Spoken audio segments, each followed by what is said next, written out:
ሰላም ውድ ዩናይትዳውያን ቤተሰቦቻችን እንዴት ቆያችሁ? የማንቸስተር ዩናይትድ ጉዳዮች የሚነሱበት የዩቲዩብ ቻናላችን ላይ ትገኛላችሁ። ለዚህ ቻናል አዳዲስ የሆናችሁ ቤተሰቦቻችን ቻናሉን ሰብስክራይብ በማድረግ እንድትጀምሩ በአክብሮት እንጠይቃለን። ዛሬም በጣም በርካታ ጉዳዮች ይዘናል። ከእስማኤል ሳር ከካርሎስ ባሌባ ጋር የተያዙ ስፖርታዊ መረጃዎች በስፋት አሉ። እንደዚሁም ደግሞ ሌሎችም በሰበርነት እየወጡ ያሉ ጉዳዮች አሉ። አንደኛው የፓሪስ ጀርመን ኮከብ የኤምሪ ጉዳይም እየተነሳ ነው የሚገኘው። እነዚህን ሁሉ በቆይታችን እናነሳለን፣ እናንተም ትሰማላችሁ። በምናነሳቸው ርዕሰ ጉዳዮች ላይ ሀሳብ አስተያየቶቻችሁን በኮሜንት አካፍሉን። በትላንትናው ፕሮግራማችን የተሳተፋችሁ ቤተሰቦቻችን አላችሁ። ወደ መጨረሻ አካባቢ አስተያየቶቻችሁንና ስማችሁን የማነሳ ይሆናል። በቀጥታ ወደ ዛሬው ስፖርታዊ መረጃዎቻችን እናምራ። የመጀመሪያው ጉዳይ ማንቸስተር ዩናይትድ የፓሪስ ጀርመኑን አማካይ ዋረን ዛይር ኤምሪን ለማስፈረም የ51 ሚሊዮን ፓውንድ ጥያቄ ለማቅረብ እያሰቡ መሆኑ እየተዘገበ ነው የሚገኘው። በተለይ የዩናይትድ ከፍተኛ ባለስልጣናት ተጫዋቹን ለማስፈረም ለመጀመሪያ ጊዜ ፍላጎት አሳይቶ የነበረው እንደ አውሮፓውያን አቆጣጠር በ2023 ነው ከተባለ በኋላ በወቅቱ 17 ዓመቱ ነበር ተጫዋቹና አሁን ደግሞ በዚህ ክረምት የዝውውር መስኮት የቡድኑ ሶስተኛ አማካይ ፈራሚ ለማድረግ በእቅዳቸው ውስጥ አካተውታል ነው የተባለው። ማንቸስተር ዩናይትድ ቀደም ሲል አንድሬ ሳንቶስና ዩሪ ቴሌማንስን በጋራ በ85 ሚሊዮን ፓውንድ እንዳስፈረመ ይታወቃል። ከዛ በተጨማሪ የሮማው ማኑ ኮኔና የበርንማውዙን አሌክስ ስኮትን ተጨማሪ ኢላማቸው እንዳደረጉ የሚታወቅ ነውና እንደ ሳንድሮ ቶናሊና ኤሊዮት አንደርሰን፣ ማቲያስ ፈርናንዴስ ያሉ ተጫዋቾች ከፍተኛ የዝውውር ዋጋ የሚጠይቁ በመሆኑ ዩናይትድ ከፍተኛ ገንዘብ ማውጣት አልፈለገም። ግን ዩናይትድ ጥራት ያለው አማካይ ስለሚፈልግም በቀጣይ በርካታ ገንዘብ ወጪ ማድረጉ የማይቀር ይመስላል። ዛይር ኤምሪ ተስማሚው መፍትሄ አሁን ላይ ለዩናይትድ የሚሆን ተጫዋች ነው እየተባለ ነው የሚገኘው። 20 ዓመቱ ላይ የሚገኘው የተጫዋች በፓሪስ ጀርመን ውስጥ የመሰለፍ ዕድሉ አነስተኛ መሆኑ ማንቸስተር ዩናይትዶች በድርድር ወቅት የተሻለ ዕድል እንዲኖራቸው ሊረዳቸው ይችላል የሚሉ ዘገባዎች እየወጡ ነው የሚገኙት። ዩናይትድ አሁን ላይ የፒኤስጂ ተጫዋቹን ለመሸጥ ያለውን ፈቃደኝነት ለመፈተሽ ሲል የመጀመሪያ ጥያቄ 60 ሚሊዮን ዩሮ ወይንም 51 ሚሊዮን ፓውንድ ጥያቄ ለማቅረብ ዝግጅት አድርጓል ነው የተባለው። ሆኖም በፓሪስ ጀርመን በኩል ለተጫዋቹ እስከ 80 ሚሊዮን ዩሮ ሊጠየቅበት እንደሚችል እየተሰማ ነው የሚገኘው። ዛይር ኤምሪ በ2025-26 የውድድር ዘመን 54 ጨዋታዎችን አድርጓል። በአጠቃላይ ለፈረንሳይ ብሔራዊ ቡድን በዓለም ዋንጫ 109 የሚጠጉ ደቂቃዎችን ተጫውተዋል። ተጫዋቹ በአማካይ እንዲሁም በመስመር ተከላካይነት መጫወት ይችላል እና በተጫዋቹ በኩል ግን ፔጄን ስለመልቀቁ እርግጠኛ መሆን አይቻልም ይላል ዘገባውና የፋቢያን ሩይዝና የአሽራፍ ሀኪሚ ጉዳቶች ተጨማሪ የመጫወት እድል ባለፈው የውድድር ዓመት የሰጡት ቢሆንም አሰልጣኝ ሉዊስ ኤንሪኬ እነዚህ ተጫዋቾች ከጉዳት ሲመለሱና በክለቡ ወሳኝ ጨዋታዎች ወቅት ዛይር ኤምሪን ወደ ተጠባባቂ ወንበር ይመልሱታል። በሌላ በኩል የዩናይትድ የበላይ አካላት የአጥቂ መስመራቸውን ለማጠናከር ሲሉ የኤቨርተኑን ኢላማ ኒዲያይን እና ክሪንሴሶ ሰመርቪልን በእጩነት ይዘው እንደነበር ይታወቃል። ሰመርቪል ወደ አልሂላል ያቀናል። ነገር ግን በአማካይ ክፍልና በተከላካይ ቦታ መጫወት የሚችለውን የዚህን የፓሪስ ጀርመን ኮከብ ለማስፈረም የሚያደርጉት ጥረት እንደቀጠለ ይገኛል። ሌላኛው መረጃችን ማንቸስተር ዩናይትድ ከፍተኛ ግምት የተሰጣቸውን ሁለት የፕሪሚየር ሊጉን ተጫዋቾች ለማስፈረም ያደረገውን ጥረት የክለቦቻቸው የዋጋ ጥያቄ ከአቅም በላይ በመሆኑ ምክንያት ለማቆም መወሰኑ ተሰምቷል ይላል መረጃውና ዩናይትድ የዝውውር መስኮቱ ከመዘጋቱ በፊት ሌላ አማካይ ማስፈረም ፍላጎት ቢኖራቸውም የክለቡ የተጫዋቾች ምልመላ ቡድን ግን ተጫዋቾቹ ወጣቶችና በፕሪሚየር ሊጉ ራሳቸውን ያረጋገጡ ስለሆኑ ብቻ ያላግባብ የተጋነነ ዋጋ ላለመክፈል እያሳየ ይገኛል። አሁን በዩናይትድ የቀረው ዋነኛ ትኩረት የተከላካይ ክፍሉን የሚሸፍን አካላዊ ጥንካሬ ያለውና በባላጋራ ጫና ውስጥም ቢሆን ኳስን ወደፊት ማሻገር የሚችል ተከላካይ አማካይ ማግኘት እንደሆነ ይታወቃልና ይሁን እንጂ ፍለጋ አሁንም በክለቡ የፋይናንስ ዲሲፕሊን ማዕቀፍ ውስጥ ሆኖ እየተከናወነ እንደሚገኝ ነው ዘገባው የሚጠቅሰውና እንደ ቲምቶክ ዘገባ ከሆነ ዩናይትድ በካርሎስ ባሌባና በአሌክስ ስኮት ላይ የነበረውን ፍላጎት አቀዝቅዞታል ተብሏል። ብራይተንና በርንማውዝ የጠየቁት ዋጋ ዩናይትድ ከያዘው ግምት በጣም የተጋነነ በመሆኑ ነው አሁን ላይ እንዳቆመ እየተነገረ የሚገኘው ይላል ቲምቶክ በዘገባውና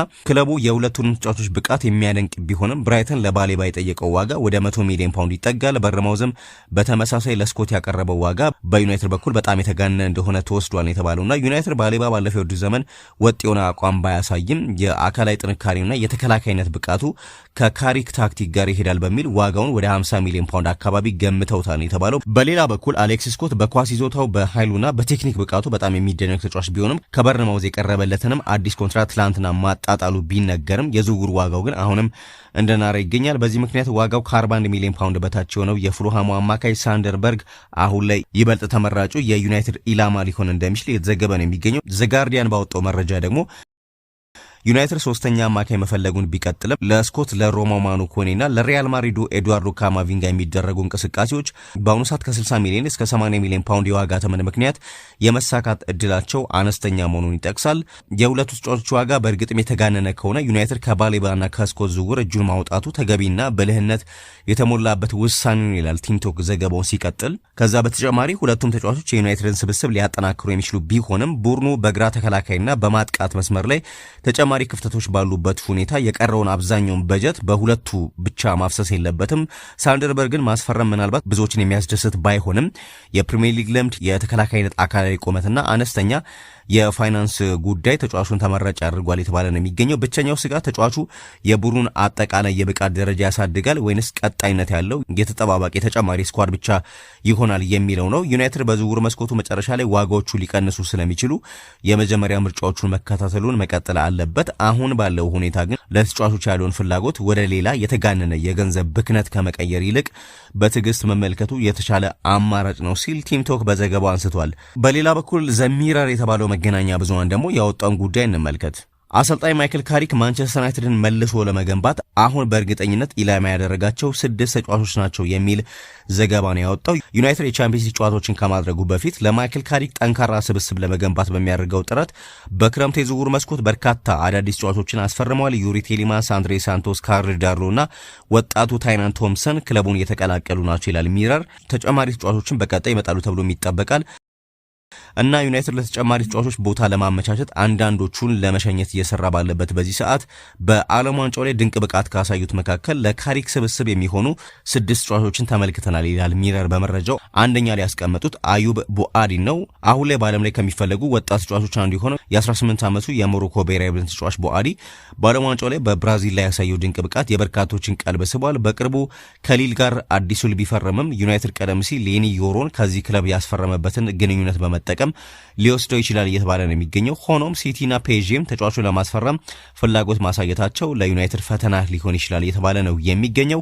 ሁለተኛ ላይ ያስቀመጠው ተጫዋች ማክሲ አራሆ ነው። የዩራጋይ ብሔራዊ ቡድን በዓለም ዋንጫ በጊዜ ቢሰናበትም የ26 ዓመቱ አራሆ በቡድኑ 3 ግቦች ላይ ቀጥተኛ ተሳትፎ በማድረግ 2 ግብ በማስቆጠርና 1 አመሻሽቶ በማቀበል በጣም ጎልቶ ታይቷል። በስፖርቲንግ ሊዝበን በግራ መስመር ተከላካይነት እንደዚሁም ደግሞ በፊት መስመሮች ለመጫወት የሚችለው አራሆ ሁለገብነቱ ለዩናይትድ ትልቅ ጥቅም ሊሰጥ ይችላል። ስለዚህ ትኩረት ይደረገበት ብሏል። ሶስተኛ ላይ ያስቀመጠው የዓለም ዋንጫ ኮከብ አንቶኒዮ ኑሳን ነው። የ21 ዓመቱ የኖርዌይ ብሔራዊ ቡድን ተጫዋች በዓለም ዋንጫው ላይ ኮትዲቫር ላይ ግብ በማስቆጠርና ከኤርሊንግ ሃላንድ ጋር የነበረው ጥሩ ቅንጅት ችሎታውን አሳይቶለታልና በአሁኑ ወቅት አርቢ ሌይፕዚግ የሚገኘው ኑሳ ገና ወጣት በመሆኑ የማደግ እድሉም ሰፊ ስለሆነ ክለቡ በቀላሉ የሚለቀው ባይሆንም ዩናይትድ ግን ትኩረት ማድረግ አለበት እየተባለ ነው የሚገኘው። አራተኛ ላይ የተቀመጠው ማኑ ኮኔ ነው። ዩናይትድ አማካይ ክፍሉን ለማጠናከር ከሚፈልጋቸው ዋነኛ ተጫዋቾች አሁን ላይ አንዱ ኮኔ ነው ሲል የጠቀሰው ዘገባው የ5 ዓመቱ የሮማ አማካይ በፈረንሳይ ብሔራዊ ቡድን ውስጥ ያሳየው ብቃት የበርካቶችን ትኩረት የሳበ ነው። ሮማ ተጫዋቹን በ40 ሚሊዮን ፓውንድ አካባቢ ሊሸጠው እንደሚችልም እየተነገረ ነው የሚገኘውና ሊቨርፑልም ተጫዋቹን የመውሰድ ፍላጎት አለው። ነገር ግን ዩናይትድ ትኩረት ማድረግ ካለባቸው ተጫዋቾች አንደኛው ማኑ ኮኔ ነው ሲልም አስቀምጧል። አምስተኛ ያስቀመጠው ኢብራሂም ሚባዬን ነው። የ18 ዓመቱ የፓሪስ ጀርመንና የሴኔጋል ተጫዋች በዓለም ዋንጫው ላይ በፈረንሳይ ላይ ያስቆጥሮት የነበረው አስደናቂ ጎል የበርካቶችን ቀልብ ስቧል። ሲቲና አስቶን ቪላ ተጫዋቹን ለማስፈረም ፍላጎት ያሳዩ ክለቦች ናቸው። ተጫዋቹ ወደፊት ትልቅ ተስፋ ያለው በመሆኑ ዩናይትድም ሊቀላቀል የሚችልበት እድል ሰፊ ነው። በተለይ የዩናይትድ መልማዮች ወጣቶች ላይ ትኩረት በማድረጋቸው።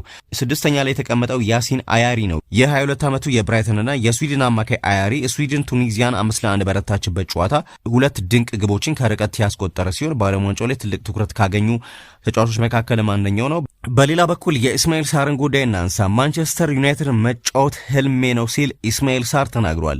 ዩናይትድ ራሱን ለማጠናከር ወደ ቡድኑ ያመጣቸዋል ተብለው ከሚጠበቁ ተጫዋቾች መካከል አንደኛው ሴኔጋላዊ ተጫዋች ኢስማኤል ሳር እንደሆነ ይጠቀሳል። ይህ ዝውውር የሚሳካ ከሆነም ከአንድሬ ሳንቶስና ዩሪ ቴሌማንስ በኋላ ትልቅ ዝውውር ይሆናል ተብሎ ይጠበቃል። በማንቸስተር ዩናይትድ ውስጥም የሚገኙ አፍሪካውያን ተጫዋቾችን ቁጥርም ከፍ ያደርጓልና ይህን ዝውውር ለማሳካት ሩቅ አያደርጉትም ከተባሉ ጉዳዮች አንዱ ተጫዋቹ ስለ ላንክሻየሩ ክለብ ሰንዝሮታል የተባለው አስተያየት ነው። የእንግሊዙን ድረገጽ ቲምቶክን በመጥቀስ የተለያዩ መገናኛ ብዙሃን እያስተጋቡት ባለው መረጃ የ28 ዓመቱ ተጫዋች ወደ ኦልድ ትራፎርድ የማምራት ጽኑ ፍላጎት አለው። የክሪስታል ፓላሱ አጥቂ የወደፊት ህልሙ የት ክለብ መጫወት እንደሆነ ለቀረበለት ጥያቄ መልሱ ማንቸስተር ዩናይትድ ሆኗል። እውነት ለመናገር ከልጅነት ጀምሮ ስደግፈው ያደግኩት አንድ ክለብ አለ። ማንቸስተር ዩናይትድን ከልብ ይወደዋለሁ። ከልብ ደጋፊዎችም አንዱ ነኝ። ይህ ሐሳብ ነው ተጫዋቹን በቀጣዩ ውድድር ዘመን በቀዩ መለያ ልንመለከተው እንችላለን የሚሉ ግምቶች እንዲበራከቱ ያደረገው ተጫዋቹ ስለ ማንቸስተር ዩናይትድ ድጋፍና ፍቅሩ ባነሳበት ቃለ መጠይቅ ከክሪስታል ፓላስ ጋር ተጨማሪ የ3 ዓመት ውል የሚቀረው መሆኑን ተከትሎ ይህ ፍላጎቱ በፓላስ ተጫዋቹን የማዘዋወር ፍላጎት ላይ እንደሚመሰረት ገልጿል። ኢስማኤል ሳር በቀደመው የውድድር ዘመን ክሪስታል ፓላስ በታሪኩ ለመጀመሪያ ጊዜ የአውሮፓ ኮንፈረንስ ሊግ ዋንጫን ሲያሳካ 9 ግቦችን በማስቆጠር የውድድሩ ኮከብ ጎል አስቆጣሪ በመሆን ለሻምፒዮንነቱ ጉሉ አስተዋጽኦ አበርክቷል። ከኮንፈረንስ ሊግ ዋንጫ በተጨማሪ በ2024/25 የውድድር ዘመን የኤፍኤ እና የኮሚኒቲ ሺልድ ዋንጫዎችን አንስቷል። በተጠናቀቀው የዓለም ዋንጫ ሴኔጋል ጉዞዋ በ32 ሀገራት ጥሎ ማለፍ በቤልጂየም ተሸነፈ ቢገታም ኢስማኤል ሳር በአራቱም ጨዋታዎች ላይ ተሰልፎ 4 ጎሎችን በማስቆጠር አንድ ለግብ የሚሆን ኳስ አመቻችቶ አቀብሏል። በሴኔጋል ሴንት ሉዊስ ከተማ የተወለደው ኢስማኤል ሳር እግር ኳስን በአገሩ በሚገኘው ጄኔሬሽን ፉት ክለብ ነው የጀመረው። እንደ በርካታ ሴኔጋላውያን ተጫዋቾች እርሱም የፕሮፌሽናል የክለብ ተጫዋችነት መንገዱን የጀመረው ፈረንሳይ ውስጥ ሲሆን የሊግ 1 ክለቡ ሜድስ ቀዳሚው ክለብ እንደሆነ ይታወቃል። ሬንስ፣ ዋትፎርድ፣ ኦሎምፒክ ደ ማርሴይና ክሪስታል ፓላስ ተጫውቶ ያሳለፈባቸው ክለቦች ናቸውና ለሴኔጋል ዋናው ብሔራዊ ቡድን ደግሞ ላለፉት 10 ዓመታት የተጫወተ ሲሆን በ2019 የአፍሪካ ዋንጫን ያነሳበትን ጨምሮ በ88 ጨዋታዎች ላይ ተሰልፎ 23 ጎሎችን ከመረብ አሳርፏል። ኢስማኤል ሳር በተጠናቀቀው ውድድር ዓመት በሁሉም ውድድሮች ያስቆጠራቸው 20 ጎሎችና የሚገኝበት ወቅታዊ አቋም ዩናይትድን የቤንጃሚን ሼሽኮ አማራጭ ሊያደርገው እንዲያስብ ያደረገ ጉዳይ ሆኗል እየተባለ ነው የሚገኘው። ብቸኛው የህልሜ ክለብ ላለው ማንቸስተር ዩናይትድ ፊርማውን ያኖራል ወይ የሚለው በጉጉት የሚጠበቅ ጉዳይ ነው። ክሪስታል ፓላስ ለኢስማኤል ሳር ዝውውር 50 ሚሊዮን ፓውንድ ሂሳብ ያስቀመጠ ሲሆን በዝውውር መስኮቱ ንቁ ተሳትፎ እያደረገ የሚገኘው ማንቸስተር ዩናይትድ ጆሹዋ ዚርክዚን የድርድሩ አካል ሊያደርገው እንደሚፈልግ መረጃዎች እየወጡ ነው የሚገኙት። በተጠናቀቀ የውድድር ዓመት አጋማሽ በማይክል ካሪክ አሰልጣኝነት መመራት የጀመረው ማንቸስተር ዩናይትድ ከነበረበት ውጤት አልባ መንገድ ወጥቶ 3ኛ ደረጃን ይዞ በማጠናቀቅ ወደ አውሮፓ ሻምፒየንስ ሊግ ተሳትፎ መመለሱ የሚታወቅ ነው። በሊጉም ከአርሰናል በተጨማሪ በአዳዲስ አሰልጣኞች ከመጡት ማንቸስተር ሲቲ፣ ቼልሲና ሊቨርፑልን ከመሰሉ ቡድኖች ብርቱ ፍክክር በቀጣይ እንደሚጠብቀው ይታወቃልና ስኳዱን ስለዚህ ማጠናከር አለበት። አንደኛው ኢስማኤል ሳር ነው እየተባለ ይገኛል። በመጨረሻም የፋብሪዚዮን መረጃዎች እንመልከት። ማንቸስተር ዩናይትድ 3 ተጫዋቾችን የማስፈረም እቅዱን ትቶታል ይላል ፋብሪዚዮ በመረጃው። እንደዚሁም አልሂላል የሰመርቪል ዝውውርን ማጠናቀቁን ገልጿል። ፋብሪዚዮ በቅርብ ጊዜያት ዩናይትድን የማይቀላቀሉ 3 ተጫዋቾችን ስም በማንሳት ከአዲሱ የዝውውር እንቅስቃሴ ጋር አያይዞ መረጃዎችን አቅርቧል። ፋብሪዚዮ ሮማኖ ዩናይትድ በዝውውር መስኮቱ ጥሩ እንቅስቃሴ እያደረገ መሆኑን በማንሳት በቅርብ ሳምንታት ውስጥ አንድሬ ሳንቶስን ከቼልሲ፣ ዩሪ ቴሊማንስን ከአስቶን ቪላና ካርል ዳሮን ከሊድስ ዩናይትድ ማስፈረም ችሏል ይላል። አዲሱ የጨዋታ ዘመን ከመጀመሩ በፊት ቡድኑ ተጨማሪ አማካይ፣ የግራ ክንፍ አጥቂና የክንፍ ተከላካይ ለማስፈረም ጥረት በማድረግ ላይ ነው ሲልም ያክላል። ነገር ግን ከተሰረዙ ዝውውሮች መካከል በፓራጓይ የሚገኙ የመገናኛ ብዙሃን ዩናይትድ ከግብ ጠባቂው ኦርላንድ ጊል ጋር ውይይት መጀመሩን የዘገቡ ቢሆንም ፋብሪዚዮ ሮማኖ ግን ክለቡ በዚህ የዝውውር መስኮት ይህንን ግብ ጠባቂ የማስፈረም ፍላጎት እንደሌለው አረጋግጧል። ይህ ግብ ጠባቂ በዓለም ዋንጫው ላይ አስደናቂ ብቃት ከፓራጓይ ብሔራዊ ቡድን ጋር ካሳየ በኋላ ከበርካታ ክለቦች ጋር ስሙም እየተነሳ ይገኛል እና ፋብሪዚዮ ሮማኖ ባስተላለፈው መልእክት በባለፉት 24ና 48 ሰዓታት ውስጥ የወጡ መረጃዎችን ማጥራት አለብን። በመጀመሪያ ማንቸስተር ዩናይትድ በዓለም ዋንጫው ላይ ድንቅ ብቃት ያሳየውን የፓራጓይን ግብ ጠባቂ ኦርላንዶ ጊል ለማስፈረም እየተደራደረ ነው የሚል መረጃ ከፓራጓይ አይቻለው። ነገር ግን ይህ ወሬ እውነት አይደለም። ማንቸስተር ዩናይትድ ዳርሎን ከሊድስ አስፈርሟል። ቋሚ ግብ ጠባቂያቸው ሴላምስ ሲሆን ዳርሎ ተጠባባቂ ነው። ቶም ሂተን ደግሞ 3ኛ ግብ ጠባቂ ይሆናል ብለዋል። በአንጻሩ አልታይ ባይንዲር አሁንም በክለቡ ይገኛል፣ ምንም እንኳን ለመልቀቅ መፍትሄ እየፈለጉ ቢሆንም። ስለዚህ በግብ ጠባቂ ላይ ምንም አይነት አዲስ እንቅስቃሴ የለም ሲል ነው ፋብሪዚዮ ሮማኖ የተናገረው።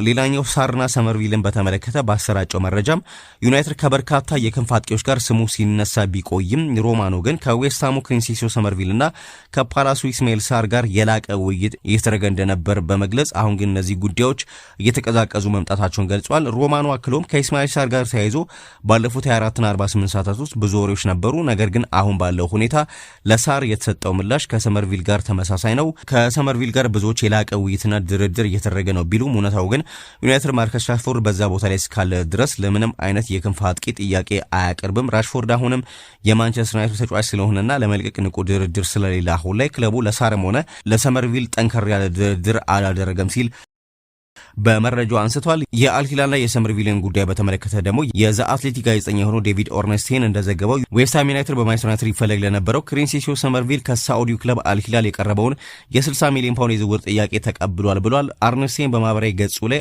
አልሂላል የ24 ዓመቱን የኔዘርላንድ ብሔራዊ ቡድን የክንፍ አጥቂ ክሪንሲሲዮ ሰመርቪልን ለማስፈረም ከዌስትሃም ዩናይትድ ጋር ስምምነት ላይ ደርሷል። የዝውውሩ ዋጋውም 60 ሚሊዮን ፓውንድ ወይንም 80 ሚሊዮን ዩሮ ገደማ የሚጠጋ ሲሆን ተጫዋቹ የሕክምና ምርመራ ለማድረግ ቀጠሮ እንደተያዘለት ጭምር ተነስቷል። ዌስትሃም በቀጥታ ክፍያ 55 ሚሊዮን ፓውንድ እና 5 ሚሊዮን ፓውንድ ተጨማሪ ክፍያዎችን ያገኛል። አሁን አልሂላል ከተጫዋቹ የሚሰጠውን የመጨረሻ ውሳኔ እየጠበቀ እንደሚገኝና ሮማን ቢሆን ከተጫዋቹ በኩል የመጨረሻ ምላሽ በመጠባበቅ ላይ መሆኑ ተገልጿል። ከዩናይትድና ሰመርቪል ጋር ያለው ጉዳይ ግን እንደተቋጨና ምንም አይነት ግንኙነት ካሁን በኋላ በሰመርቪልና በዩናይትድ ጉዳይ እንደማይኖር ነው የተነሳው። ሌላኛው ጉዳይ ማንቸስተር ዩናይትድ ለ2026/27 የውድድር ዘመን የሚጠቀመውን አዲስ ከሜዳ ውጭ የሚለብሰውን መለያ ዛሬ ይፋ አድርጓል። ለዚህም በታሪኩ የሚታወቅበትን ጎልቶ የሚታይ ሰማያዊ ቀለምም መልሶ ማስቀመጡ ነው የተነገረው። በመረጃው አዲሱ ከአዲዳስ ጋር በመተባበር የተዘጋጀው መለያ በአሁኑ ሰዓት በኪት ባግና በሌሎች የገበያ ቦታዎች ላይ መሸጥ የጀመረ ሲሆን ክለቡ ዲዛይኑን ሲገልጸው በክለቡ ታሪክ ውስጥ ከነበሩት ውብ የሜዳ ውጭ መለያዎች አንዱን በዘመናዊ መልኩ መልሰን አቅርበናል ብለዋል።